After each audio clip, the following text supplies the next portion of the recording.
it now, and to respect the diverse culture who preceded us, as well as those who gather here in our era. And now, we're about to enter into sacred space. Please take a moment to turn your phones to worship mode. Reverend Elaine Strawn will light our chalice this morning as I read words from Debra Faulk.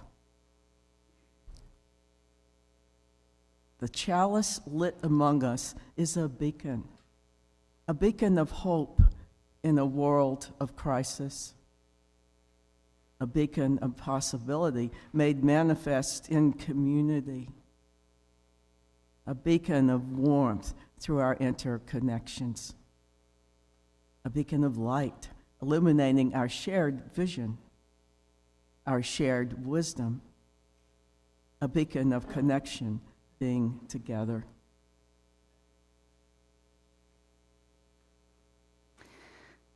Good morning. I'm the Reverend Randy Partain. My pronouns are they, them, and I am delighted to be with you on this rainy Sunday morning as we celebrate together. There's no printed order of service today. Please do not panic. It will be okay. In fact, it's intentional that we don't have a printed order of service, although if you are joining us online, we will hopefully have lyrics to songs and that sort of thing available for you. But this is an opportunity for us to experiment with the unknown and with trust. And so there will be a bit of mystery. You won't be able to look ahead and see what is about to happen, but a lot of familiar things are going to happen. And you can trust Mike and Laura and Elaine and Jenni and me to hold this space with you, I'm sure, and one another. But today we are exploring a text called The Conference of Birds. It was written in the 12th century by a Sufi poet named Attar. It wasn't really known in Attar's lifetime, but it was recognized as a significant work of Sufi wisdom later on. And it starts with the birds of the world gathering from near and far, and they say that no nation is without a leader, and they need one because they don't have a leader. A body without a head is without direction, so let us seek a sovereign without delay. And so they converged to seek a leader worthy of their nation of diverse birds. And the hoopoe stepped forward. The hoopoe is a bird that was legendary because it was supposed to be the counsel of King Solomon. It was a very special bird to King Solomon, full of wisdom. So the hoopoe stepped forward, hopeful and restless, with a wayfarer's cape hanging from its shoulders, the crown of truth gracing its head. And to the assembly of birds, the hoopoe spoke, "I am the messenger bird for the visible and the invisible. I come to you in tune with the great Almighty, schooled in the ways of great mysteries. There is a leader for us, I tell you, who lives over there in Mount Kaf. Seaburg is that beloved's name, the leader of all birds, who is closer to us than our own veins, yet we stay far, far from that great one, so very far. No one can describe Seaburg. Not even pure spirits. No mind can fathom that great one who leaves awestruck and dumb both reason and soul. No wise ancient has comprehended its perfection. No seer has envisioned its majestic beauty. Creation gains no access to its ocean of knowledge. Neither science nor perception can guide us there. If we gather all that we know of its beauty and wisdom, we still end up embracing illusions. How can one even begin a journey to such great mystery?"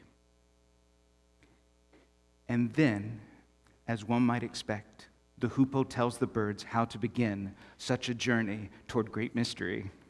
And the hoopoe tells the birds that they have to cross 7 valleys in order to get there, to Seaburg.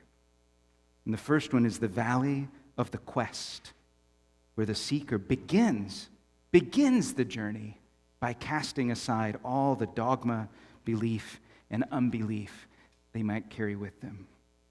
Jenni, would you tell us a little bit about that Valley of the Quest? If you discriminate between a gem and a pebble given you by the beloved, this journey is not for your soul. If you feel endeared because a gift is a gemstone, or demeaned because it's a common rock, that royal will not want you. What does it matter, gem or rock? Look at the hands that gave it to you. Wayfarer, keep on your toes in your search. Be ready to relinquish everything in this path. Don't stop seeking, not for a moment. I already know that is a powerful spell, and it can be a very comforting spell, but it's also a dangerous spell. I heard someone say they were glad their atheist friends hadn't shown up to Christmas Eve service. And I said, why? Because we were talking so much about Jesus. And I said, well, it's Christmas Eve. That's what we do.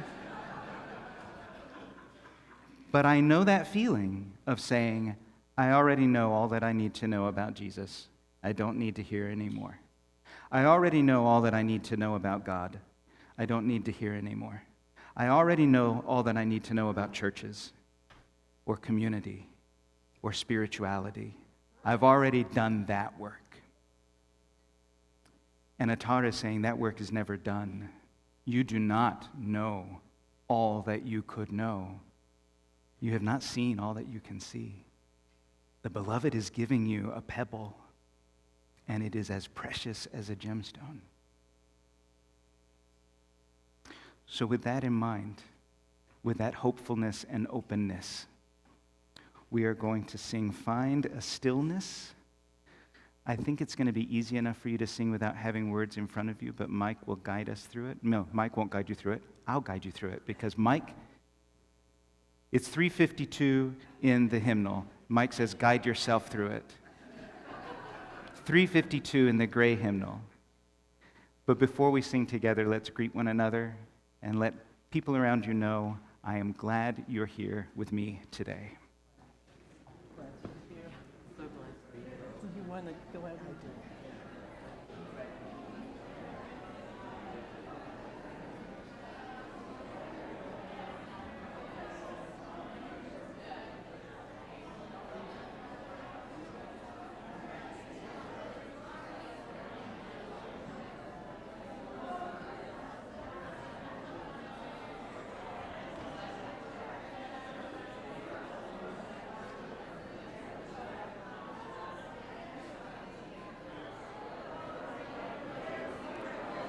I've also been informed that there is a red Honda Fit with its alarm going off.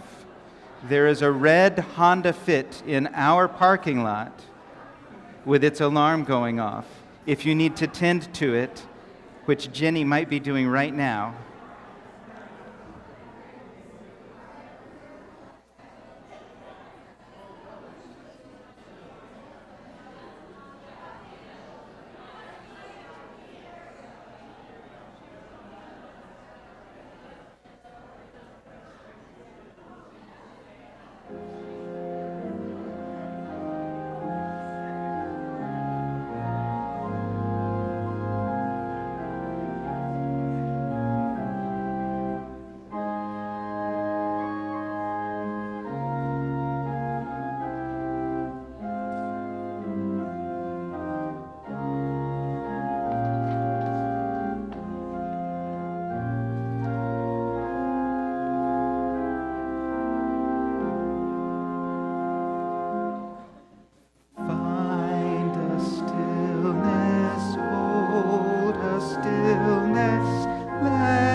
could.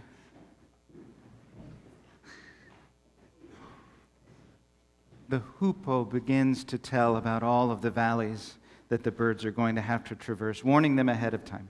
Some of the birds decide not to take the journey, by the way. But the hoopoe gives them fair warning about all that they're going to encounter. And the second valley is the valley of love, where reason is abandoned for the sake of love for the divine. And there are lots of different stories in the Conference of Birds that illustrate each of these valleys, but one of the most succinct and poignant illustrations of this valley actually, I think, comes from the Gospel of Matthew. Jenni, would you read a little bit from Matthew 13 for us?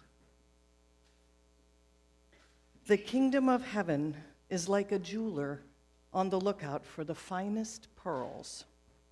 When he found a pearl more beautiful and valuable than any jewel he had ever seen, the jeweler sold all he had and bought that pearl, his pearl of great price. Matthew 13, 45 to 46. Love for the divine, by Attar's words and by Jesus' words, is paradoxical. You sell all that you have for this pearl. You're not going to go and sell the pearl. This is not an eBay trade. You're going to hold on to it. You can't eat the pearl. You can't live under the pearl. But you've sold everything that you have in order to attain this. Now, maybe some would think of this as material wealth, that you would literally get rid of all of your possessions so that you have connection with the divine. But it might be an invitation to pay attention to the things that we give affection to. Whatever it is that we give attention and affection pale in comparison to connection with the divine, which I might say in UU language would be embodying liberating love. What is it that we give our devotion and our affection to if it is not embodying liberating love in the world? And after the valley of love, the hoopoe says that the birds need to traverse the valley of knowledge. And this is not what UUs want it to be. The valley of knowledge is not where you learn all the things. The valley of knowledge is where all of your learning becomes obsolete and useless. Attar writes, if you stay content with this world, you'll remain forever lost. Knowledge is the everlasting realm. Seek it, achieve it. Drunk with soul knowledge, you'll soar above everyone. The earthly dominions will seem small as a single seed. The 9 skies will be a skiff on your sea. If the world's sovereigns could taste a sip from that boundless ocean, they'd keen in grief and avoid each other's eyes from stinging pain. Knowledge is not the same as information for Attar. Deep spiritual knowledge is not an intellectual exercise. It's something that we might have to give up some of the things that make sense to us in our strategic and commercialized mindset, so that we understand what it means to embody our values in a way that has authenticity and integrity. And not that it's a competition, but wouldn't it be nice to soar above everybody else? We bring a lot of things into this space. A lot of things that we care about, a lot of things to which we give our affection. And some of those things are not things at all, they're people, they're relationships that we tend. If you're joining us online today, I invite you to put any joys or concerns you want the congregation to know about in the comments. If you're here in person before the service, you're always invited to write any joys or concerns you want to share in the book. And we have a couple today. First, a prayer of continued healing for Peggy's sister Jan, who is going through her 2nd round of chemo.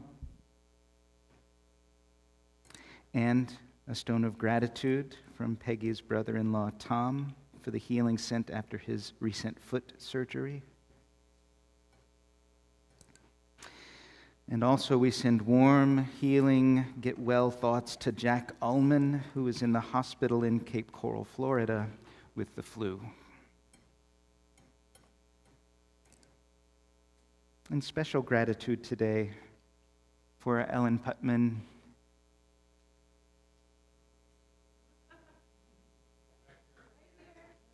There you are. Ellen Putman and Hallie Horowitz, who are going to play Chrysler's Shepherd's Madrigal for us during this time of centering. If you do have a joy or concern you'd like to acknowledge today, I invite you to come forward and place a stone in the water. And if you're not coming forward to place a stone in the water, then I invite you to send love and care to those who are, or use this time as a time of reflection.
we place a stone for those joys or concerns shared online today. And I hope that all in this place understand the care and the love with which your joys, concerns, lives are held in this place. May we be a worthy container for all that we bring into our community with one another.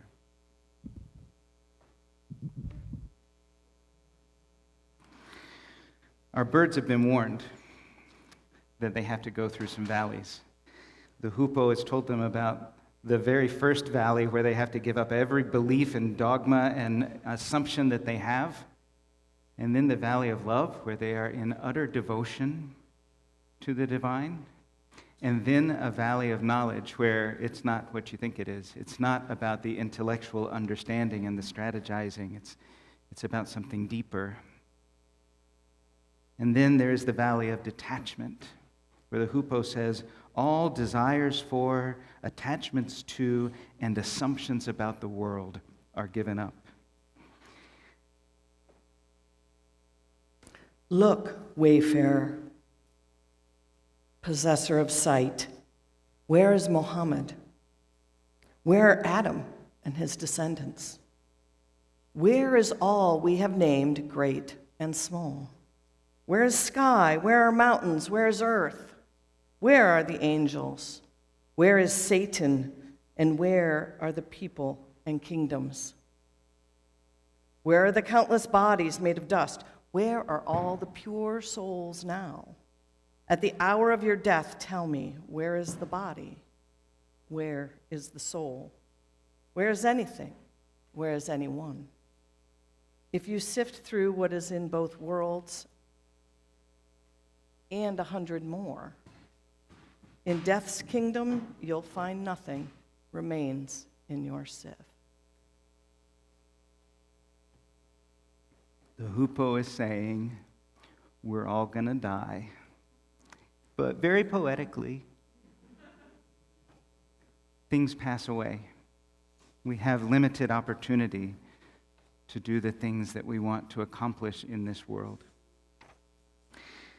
And so, the hoopoe is saying, maybe don't try to accomplish so much. Maybe don't set your sights on an achievement. If you are deeply connected with your values, you can trust the outcome that will flow from that. If you are deeply connected with the divine, you can trust what's going to happen. You don't have to worry about competing or achieving. We don't have to orchestrate destinations or strategize a predetermined result. If our values are sound and worthwhile, we can trust in them to guide us, even if we don't know what that destination is going to look like, even if we don't know what Seaburg looks like yet. Some of you probably know this story, and you know what Seaburg looks like, but don't give it away. Somebody's going to be really surprised when we get there. But after that valley of detachment, where we give up our desires and our attachments to the way things must be, the hoopoe says, the valley of unity is next, where the seeker realizes that everything is connected, that the beloved is beyond everything, including harmony and multiplicity and eternity. Everything is connected sounds very familiar, but we don't always live as though we are part of an interdependent web of connection.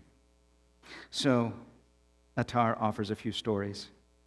An old woman went to Bu Ali and offered him a gold leaf. "This is my gift to you," she said. But Bu Ali responded, "I have made a covenant not to accept anything from anyone except from the hand of the beloved." And the old woman said, "Bu Ali, where did you get your double vision? In this sacred path you have no power, nor any authority. Unless you suffer from double vision, how can you distinguish between anything and the beloved?" There's more. A wayfarer sees the beloved in everything, looks at a pagan temple and sees only the beloved's home, hears and listens to the Almighty's words and finds strength only through that great one. If you see the beloved in everything, you'll know nothing but the beloved. You are in the beloved, from the beloved, with the beloved, of the beloved, and outside the beloved also. Seeker, when you reach the valley of unity, you will disappear from yourself. You'll become lost because the beloved will appear. You'll become mute because the beloved will speak. You'll see yourself as a part, but also as the whole. Yet you'll be neither the part nor the whole. If there is an I, there is no unity. Get rid of it, and unity becomes possible. Lose yourself in the beloved. That is unity. Lose even the losing. That is oneness. Before we said the words interdependent web of all existence, Attar was writing in the 12th century about an interdependent web of all existence. But it's not a concept. For Attar, it's not just a way of thinking about existence or the world. It's not just a way of thinking about our place in things. Attar is saying the interdependent web of all existence is a lived reality. And maybe that is the divine. Maybe that interdependent web of existence is the beloved. And we're a part of it. And we can't be the whole thing. And yet we can experience the whole thing. We have the potential to live and relate in ways that honor that reality of the sacred being in everything. The challenge is to stop experiencing ourselves as separate from anything. The challenge is to stop experiencing ourselves as separate from and to experience our lives as interwoven with all life. And speaking of being interwoven with all life, our lives are interwoven with some other people in our community as well. And yes, our offering partner today is Edwin's Leadership and Restaurant Institute, a 501c3 organization that offers formerly incarcerated adults a foundation in the culinary and hospitality industries and a support network necessary for long-term success.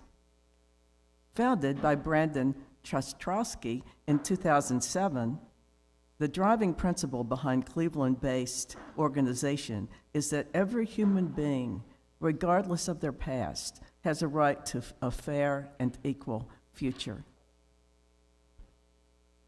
In 2011, culinary club classes began at Grafton Correctional Institution. And shortly after, Edwin's restaurant opened in the Shaker Square area. Today, Edwin's flagship restaurant is the former Nighttown space. The Institute graduates 75 students a year, many of whom gain employment in dining establishments across the country or start their own businesses.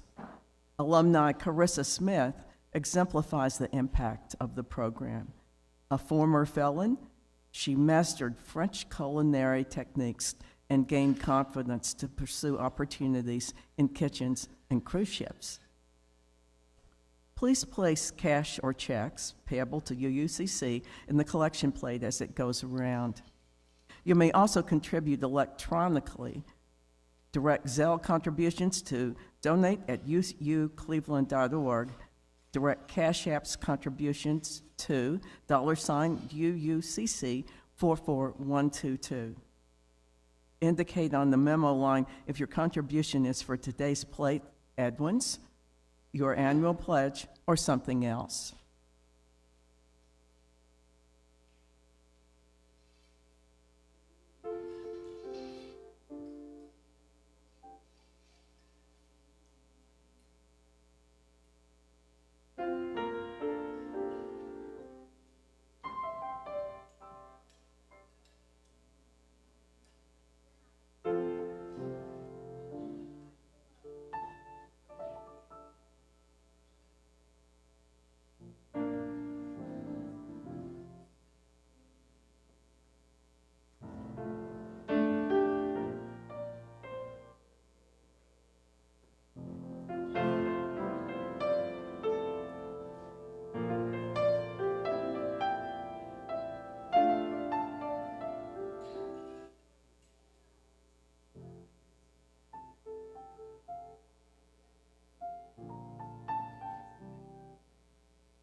You are going to love the punchline of this story. But there's 2 more valleys that the birds have to go through.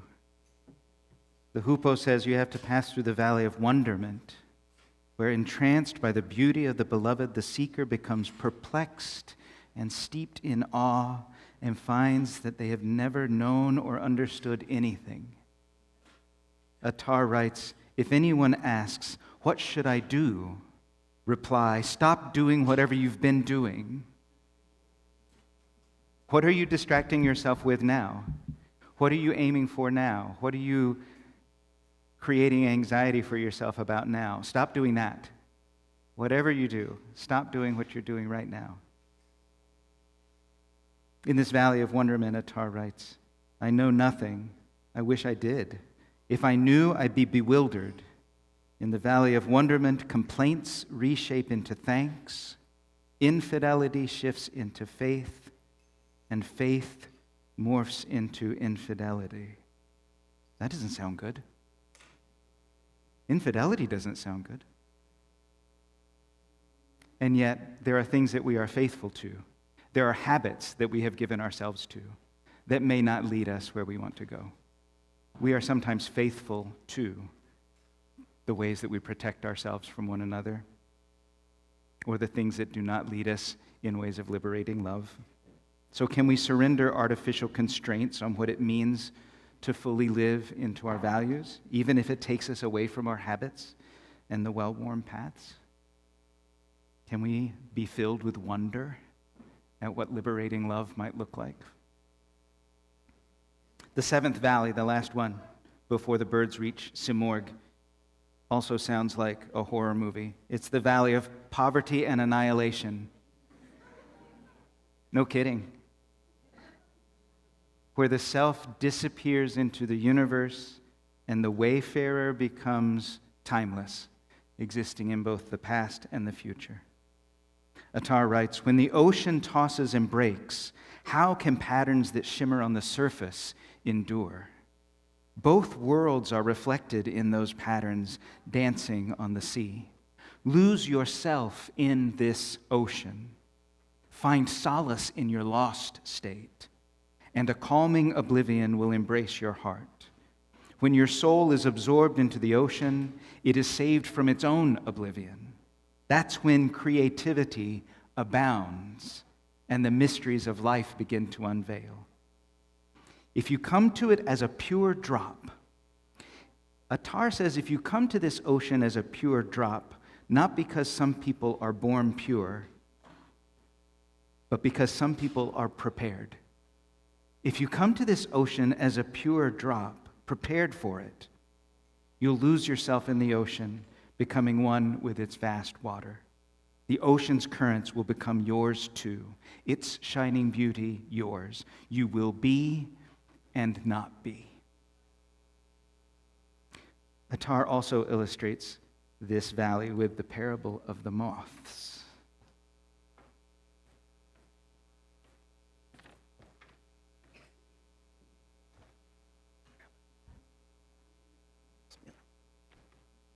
Good morning.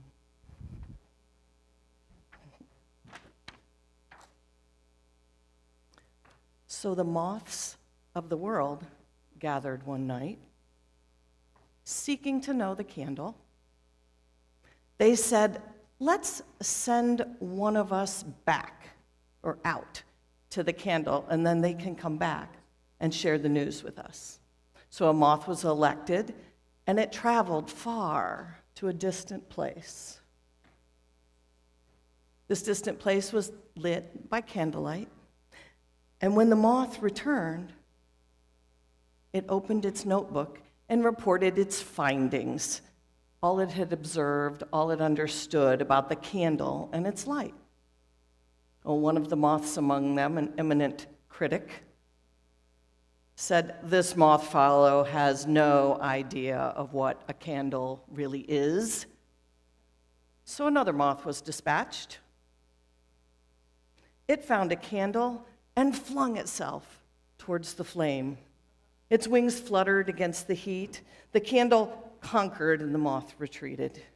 Barely alive, it returned to reveal a handful of mysteries relating its near unification with the light of the candle. Once again, the critic said, "Dear one, what use is this information? Like the other moth, how can you really know the candle?" Another moth volunteered for the task. It found a candle and then drunkenly danced toward it and perched itself on the tip of the glowing tongue of the candle. As both feet touched the flame, the fire flared and took the moth from feet to head, its limbs glowing red as the flame. When the critic saw this from afar, saw how the moth took the candle to itself and became one with the light, it said, "The moth alone, this moth alone, knows the candle. Who else can understand it? No one except the moth who becomes one with it."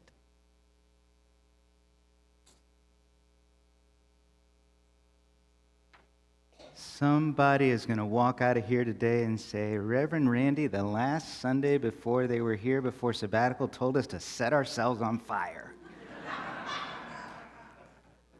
Annihilation. In a way, I am encouraging you to set yourselves on fire, but not in the way that the literal moth gets burned by the flame. Because what's being called annihilation here is really profound trust. The birds in the story continue through the valley. They don't die in the valley of annihilation. What gets annihilated is their sense that they need to protect themselves from one another or from the divine that they seek, that they need to be guarded against whatever the beloved has for them. Can we give up our own defensiveness and protectiveness to such a degree that we fall into the embrace of community and discover that we have what we need? Can we annihilate within ourselves all of the restrictions that we place on liberating love so that we can embody it fully and that people will look from afar and say, "Those are the people who know what liberating love actually is. They've surrendered themselves to it." What does it mean to surrender ourselves to liberating love? I don't know. But let's sing that song that you were playing a little bit ago, Ubi Caritas.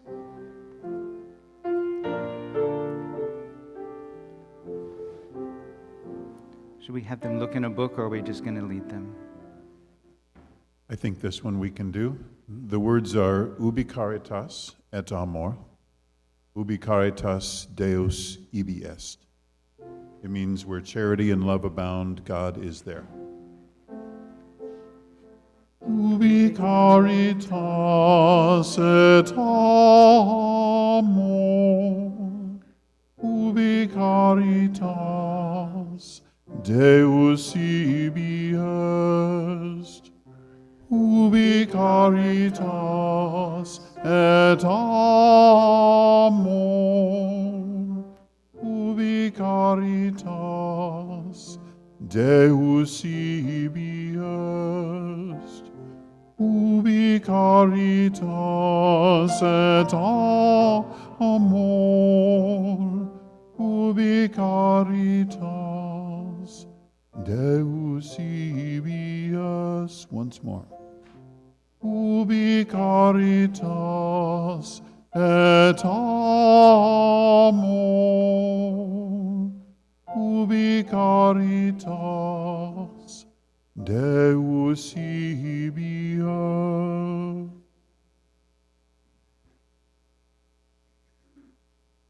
30 birds. Of the thousands of birds that had gathered together to find a leader, to select a sovereign, 30 birds made the journey, made it through. Scholle Volpe writes, "When the birds hear the description of these valleys, they bow their heads in distress. Some even die of fright right then and there before they even start. But despite their trepidations, they begin the great journey. On the way, many perish of thirst, heat, or illness, while others fall prey to wild beasts or panic or violence. But finally, 30 birds make it to the abode of Seaburg. In the end, the birds learn that they themselves are Seaburg. They see the still lake at the place where Seaburg is, and they look and they see their own reflections, their own faces, but not just them, not just their individual bird, but the collective of them together make the face of their sovereign. No single one of them, but all together, those who were prepared. Because Seaburg in Persian means 30 birds. See, 30 mork birds. Seaburg. They eventually come to understand that the majesty of the beloved is like the sun that can be seen reflected in a mirror. Yet whoever looks at the mirror also sees their own reflection, their own face. If Seaburg unveils its face to you, you will find that all the birds, be they 30 or 40 or more, are but shadows cast by that unveiling. What shadow is ever separated from its maker? Do you see the shadow and its maker are one and the same? So get over surfaces and delve into mysteries. The divine exists in this community of seekers, not as individual faces, but as a collective that is more than the sum of its parts. No one bird is any more important or less important than the others. All of them together make up the reflection of the guide, the leader, the divine that they seek. Our preparation doesn't just bring the divine into this space. We allow our values to guide every dimension of our lives when we are willing to traverse these values and find the sacred is already there in that work. And us within and a part of the sacred in every place and relationship that we touch. We do not invite the divine into our work as community. We acknowledge that it is present when we are committed to one another and the work of liberating love.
We were going to have some kind of a service where Reverend Elaine and I did some kind of thing back and forth in dialogue, and I just wanted to take pride of place and do the service today, my last Sunday before sabbatical.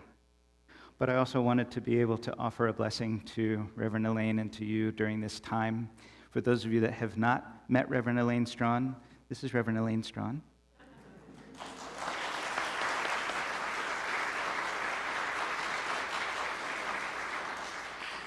Reverend Elaine will be sabbatical minister during the next few months. Reverend Elaine, this is the Unitarian Universalist Congregation of Cleveland. Wonderful. So we're going to offer one another mutual blessings, and I hope that those blessings spill out to even the people doing the live stream.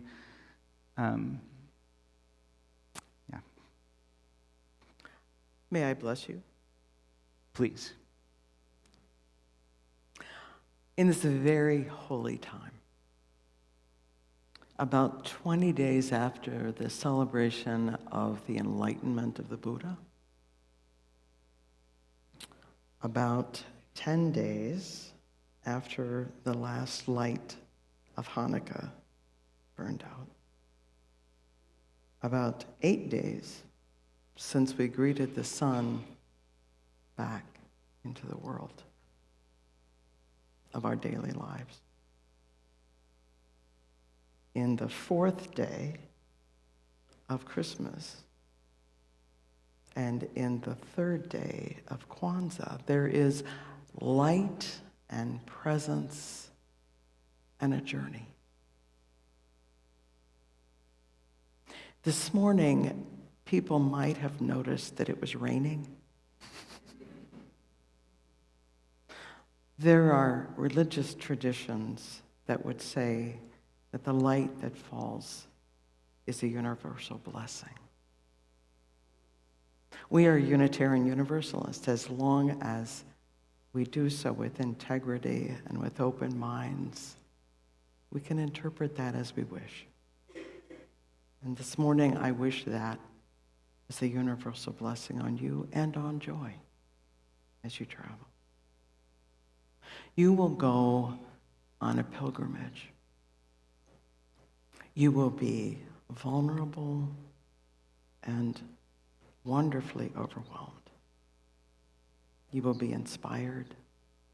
You will be scared. The moth story scared me a little bit. I thought, where is Reverend Randy going? You will grow. You will have new insights, and you will flourish. And our blessing is you will bring that back to us. Our commitment to you is that we will be here, that we will be holding you in our hearts, that we will be thinking of you and reading the things that some of us will be reading, the things that you will be reading. We will be looking forward anxiously to what you have to tell us and how you help us to grow when you come back.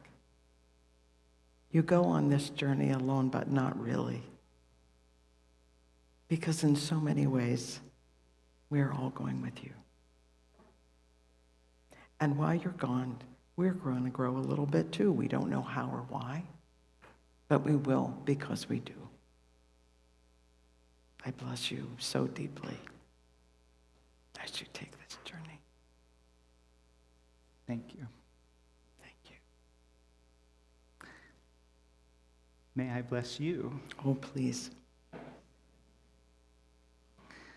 May you find over the next few months a community of people who are curious, who are on fire for one another and for what they can create in the world.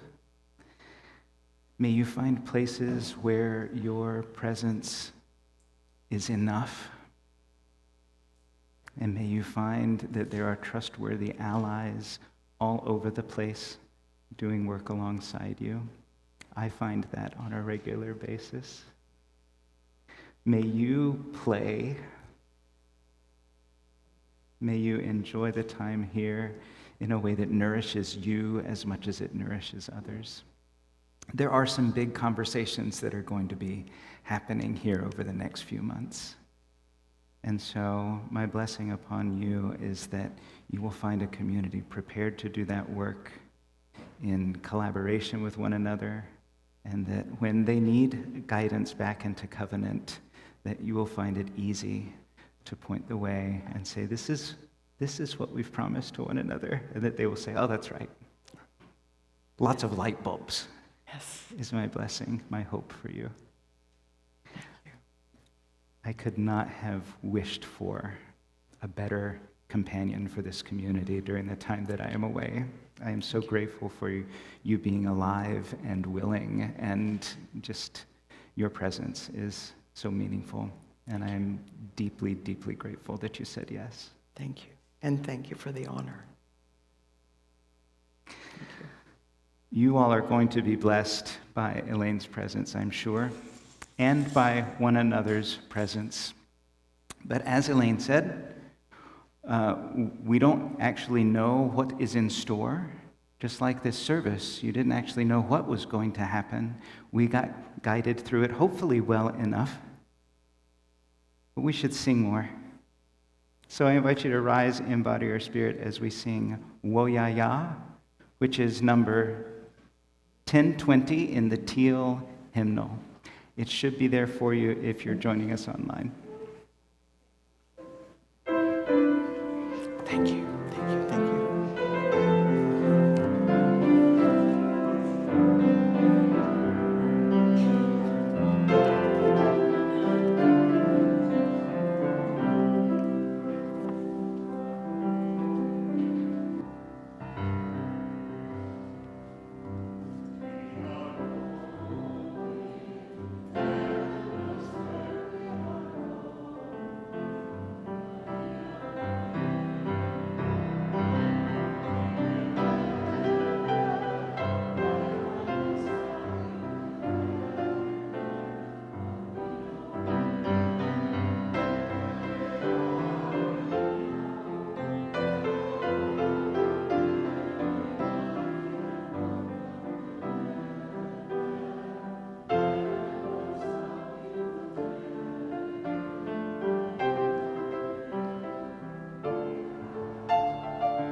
Reverend Elaine is going to offer a benediction, but it wouldn't be a Sunday morning if I didn't have some things to let you know about. So, first of all, I will just remind you, I have been remiss in reminding you that if you are comfortable with this community, you've been a member for a while, you know all the answers to all the things, I encourage you to take a blue mug in coffee hour. And if you are a visitor here or somebody who's new or just curious, I encourage you to look for people with a blue mug, interrupt what they're doing, ask them all the questions. The blue mug people are our ambassadors. You don't have to have that role for all time. You can choose to be a blue mug ambassador today and never do it again. But they're there for you so that you can represent our congregation and help give people some place to focus on when they're in coffee hour as a new person to say, a blue mug, I can go to that person. That's a safe place to land. The youth will not be meeting for Fourth Sunday youth group tonight. I don't know why. I imagine they have better things to do. I have no idea. But that's that. However, the UUCC pretrial support team has a recommendation for a New Year's resolution, if you would like, something meaningful and important that you can do at home in a few hours a month and by phone. It's a way to help neighbors who are going through one of the most frightening and confusing times of their lives. And of course, I'm talking about joining the pretrial support team. They're going to have a training session next Sunday, January 4th. I wrote June 4th, but it's next Sunday, January 4th. There will be more information in the fellowship hall today if you want to learn more about pretrial support. Also, update on the capital campaign. We have crossed the $3 million mark. We are at, yay, you, yes. We are at $3,063,432 right now, and that's just 20% of the congregation pledging. So the rest of the 80% of you are going to carry us over the threshold. Thank you so much to those of you who have already pledged. I look forward to all of the amazing work that you are going to do and hearing all about it when I get back in May.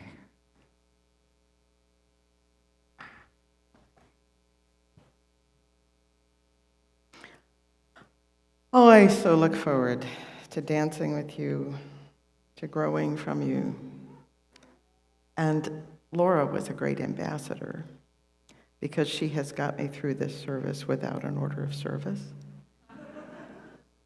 And we sailed through. Thank you, Laura. In the week ahead, may you all be blessed. May the questions arise in each day be questions that intrigue you. May the questions and the seeking that threatens to overwhelm you find a partner and someone else who can walk through that with you. As you walk through the winds that come, may you allow yourself to be tossed and turned a bit, but may you feel deeply grounded. And may the experience in this congregation be a huge piece of that grounding. Blessings as you go, and may love surround you. Blessed be.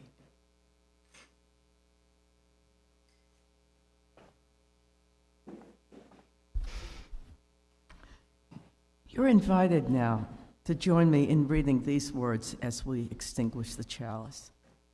Please look for Extinguishing the Chalice on the yellow card on the back of the pew in front of you.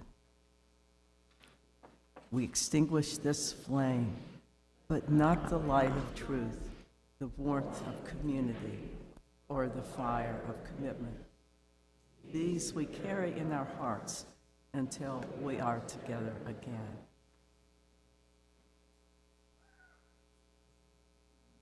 Because you don't have the benefit of an order of service today, I just want to say welcome and thank you to Ellen Putman Horowitz and her sister Hallie Horowitz. They have very impressive bona fides, and you can read all about that in music notes.